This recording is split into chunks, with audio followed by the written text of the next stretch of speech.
बात होगी मौसम की। मरी और उसके अतराफ में होने वाली बारिश ने मौसम को सुहाना कर दिया है। मौसम की सूरत हाल जानते हैं डॉन न्यूज़ के नुमाइंदे हनीफ तुर्क से।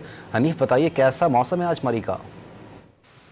जी बहुत शुक्रिया। मलका कौसार मरी और इसके गिरदनवा के इलाकों में अंदर अचानक जो बारिश का वो सिलसिला है वो तेज़ तर होना शुरू हो गया और तेज़ बारिश की वजह से नदी नालों में तुगजानी का भी खदशात हैं। इसके साथ साथ महकमा मौसमियात ने कहा कि मरी और इसके बलाई इलाकों के अंदर आइंदा 24 घंटे के दौरान जौन सी बारिश का सिलसिला वक्फे से जारी रहेगा और सावन के ये बरसात की वजह से अचानक फोग भी पड़ जाती है, जिसकी वजह से हद-ए-निगाह भी कम हो जाती है। लेकिन बारिश के इस मौसम की वजह से मरी का मौसम इंतहाई ज़्यादा खूबसूरत और दीदरी हो गया है।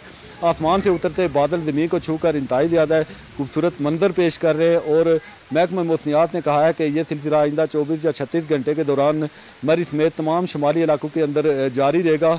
और मरी इंतज़ामिया ने बारिश से निपटने के लिए मरी आने वाले टूरिस्ट को ये जौन सी है ये हदायत दी है कि मरी जौन सा फोगी मौसम होता है इसमें जौन सा ड्राइव एहतियात से करें और नदी नालों से दूर रहें और बारिश के मौसम को ज़रूर इंजॉय करें, लेकिन इस खूबसूरत मौसम में ड्राइव बड़ी एहतियात से करें।